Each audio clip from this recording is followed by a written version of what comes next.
Right, ini merupakan contoh untuk parametric equation, differentiation of parametric equation.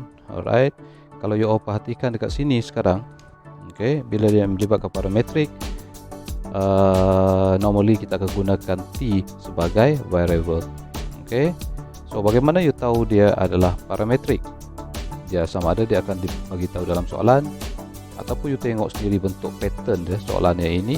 Yang pertama, you akan nampak kita akan gunakan variable x. Okay, obvious kita gunakan x sebagai variable. Okay, dan yang kedua akan diberikan nilai bagi y dan nilai bagi x.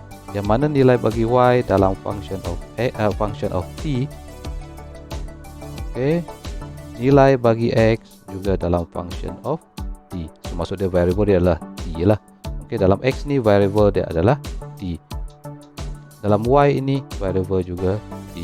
So kedua-dua x dan juga y diberikan satu nilai. Okay, satu function lah. Okay, kalau kita tulis kat sini, y ini dalam function of t, x ini juga dalam function of t. Itu maksudnya. Okay, so apa perlu kita buat? Just differentiatekan sahaja dy over dt. Okay, kita akan dapat 6t campurkan dengan 4t kuasa 3. Differentiatekan saja x ini terhadap t, so you akan dapat 30t campurkan dengan 10. Alright, so iaitu yang you all akan dapat. Okay, dan seterusnya apa yang boleh kita buat sekarang? Kita tengok penyelesaian untuk parametric equation. Dy over dx is equal to dy over dt multiply by dt over dx. Right, variable kita sekarang adalah variable t.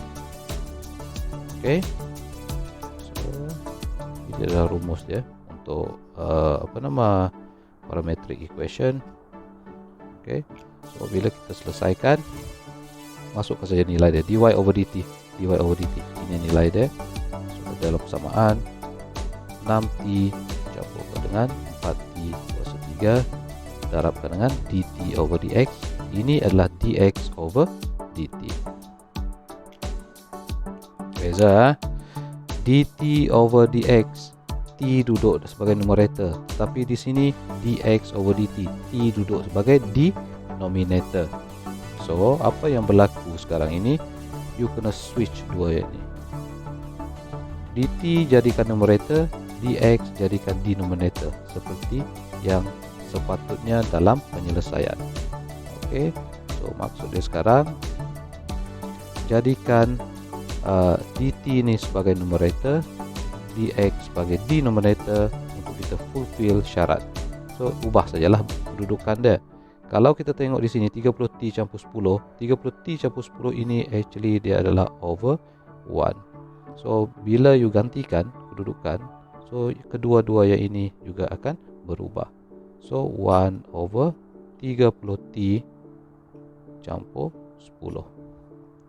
Okay, so bukan dx over dt yang ini yang you masukkan ke sini, tetapi dt over dx. Selepas you all lakukan perubahan ini, dt jadikan sebagai numerator, dx jadikan sebagai denominator.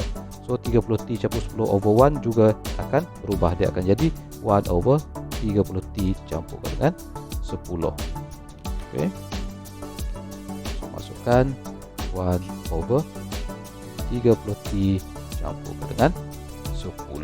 So darabkan sajalah. So you akan dapat, therefore dy over dx is equal to 6t campur dengan 4t kuasa 3 over 30t campur dengan 10. Right.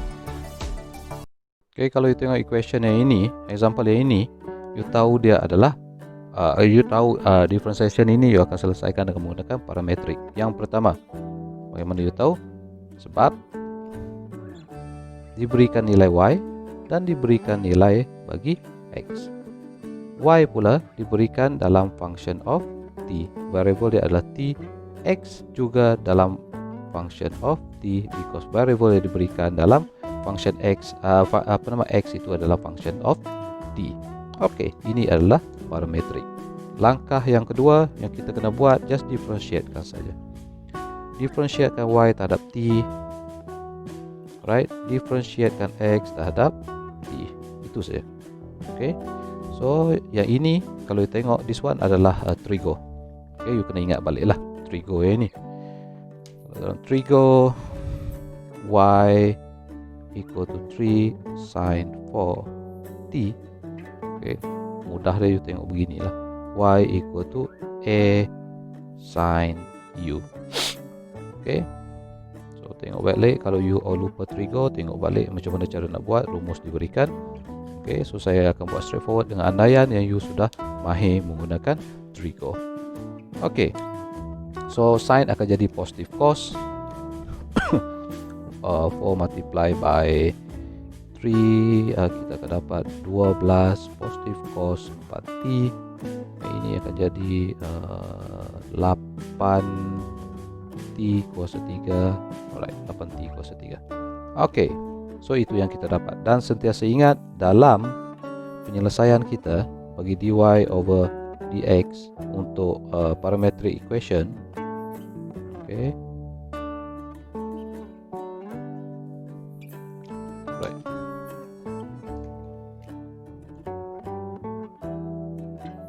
Sentiasa ingat, perhatikan you all sentiasa perhatikan yang ini. Alright, dt over dx. Jawapan di sini adalah dx over dt. So berdua benda yang berbeza. So you kena saling tukar. Right, ni 8t kuasa 3 ni actually over 1. So you juga kena tukar.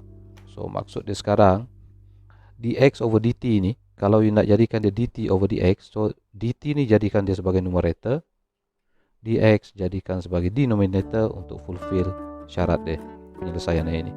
So ini akan jadi 1 over 8t power of 3. Masukkan saja dalam samaan. 12 cos 4t darabkan dengan isi darab 1 over 8t kuasa 3. Therefore dy over dx is supposed to be 12 cos 4t over 8t kuasa 3.